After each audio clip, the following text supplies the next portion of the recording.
Well, hopefully that's just given you a few moments of looking and thinking about things.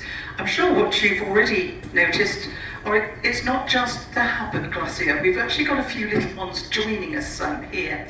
If we start from over the left side of the ship, you can tell I'm not a sailor. I always get port starboard muddled up, but left side of the ship as we're looking forward, you can see two very dirty looking areas sweeping down to the bay.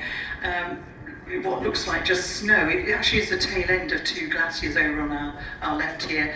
The nearest towards us is the Turner Glacier, the tail end of that one.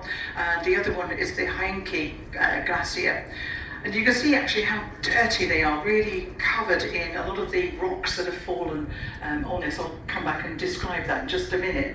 So we've got the Turner, we've got the Heinke Glacier immediately to our left. And then as we go over the first part of the Hubbard, you can see joining it from also that further left-hand side, we've got the Valerie Glacier feeding in, and then the Hubbard proper coming straight into this central area from more central right. So there's actually, like all of the Alaskan glaciers, there's sub-glaciers feeding into the system all the time, and this is no different to any of the others that you'd visit. If you look at maps, you'll see how these little side glaciers add to the mass and the weight of the moving mass of ice all the time. But I mentioned the dirtiness of these glaciers, and no one ever said that glaciers had to be white. In fact, they're only white when you've had fresh snow on them. And by the time the fresh snow has formed at the source of the area, by the time it's got to here, it's often melted, and it's had more than oodles of time for lots of these fractured rocks, you see, to have crumbled and to have cascaded themselves down onto the ice itself. And when it's landed on the ice, you find it's actually called moraine at that time, and I'll be showing pictures of moraine later on in the talk.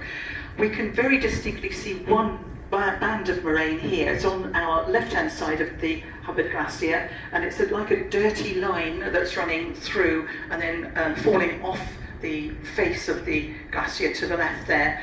So just looking like a dirty line from here, if we actually had access to that, if we were, say, on land, trudging across to collect the samples, we would find that would be all sorts of fragments of rocks, really big boulders, through the pebble size, right the way through to just fine grit or muddy pieces.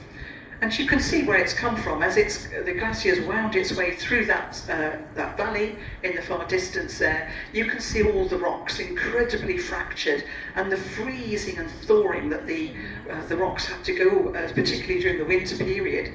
That freezing and thawing can literally, water breaks up rock exceptionally easy.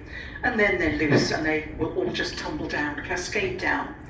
And you'll see some really interesting moraine in some of the other glaciers. Here we've got just the one stripe on the side, although if you look carefully in the wall, the face of our glacier, you'll see horizontal bands, just the odd little one. I can see one as we're going about 2/3 across to the right, almost at water level. There's a dirty band coming in there.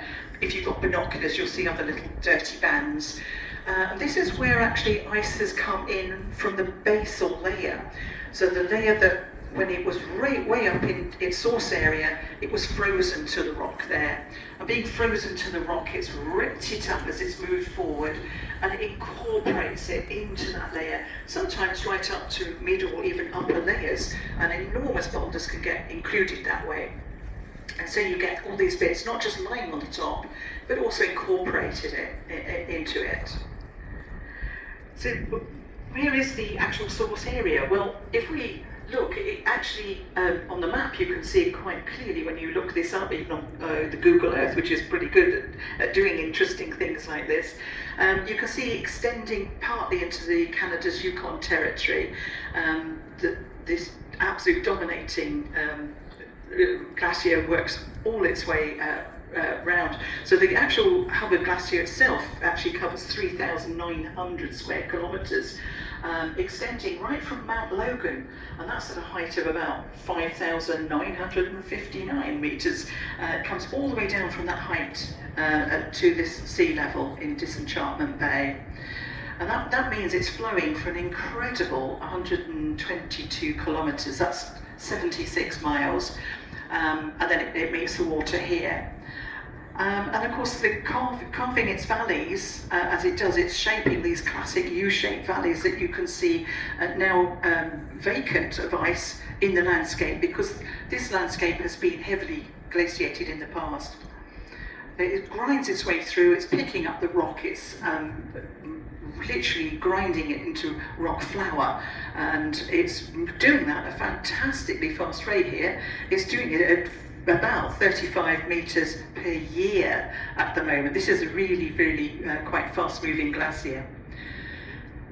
And as you look at it, although because we have to view it from a distance, you couldn't imagine that this is 300 feet high.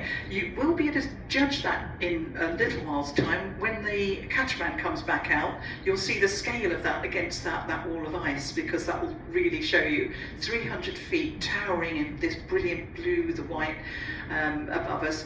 But actually, there's another 800 feet below the water, so it extends right the way down, and it sort of grounds itself partly on that sediment, but uses it also to glide over it. It sometimes surges, using that as a lubricant layer, its own dirt, its own till, the ground up mush of rock.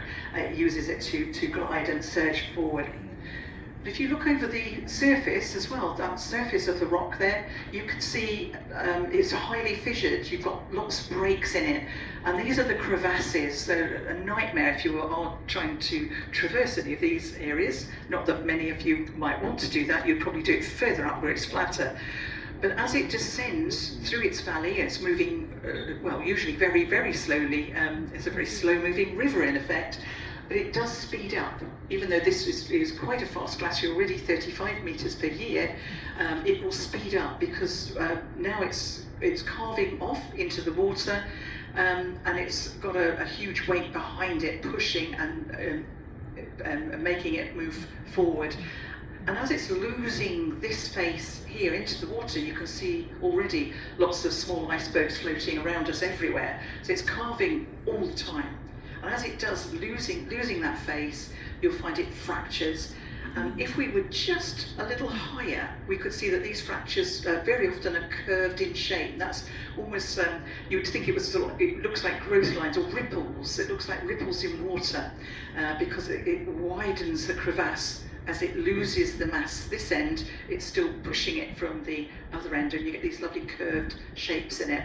And I'm sure Richard will show one of his beautiful photographs. I'm sure he's got a couple of good ones from the drone. But because you also get water melting and a little bit of runoff on the top, you end up with a highly fissured look that you can see today. And some of those tall pinnacles, there's just one or two I can see with my naked eye. I'm sure with the binoculars you'll pick out more. The pinnacles of ice sticking up above the surface, we call those seracs. That's S-E-R-A-C-S. So the seracs are left sort of like little standing monuments almost to the melting power and the erosion of the top of the ice here. So I shall leave you just for a few minutes to peruse a little bit more of that. I'm going to come back with some of the ecological importance of this glacier into this bay. So I'll see you in a few more minutes.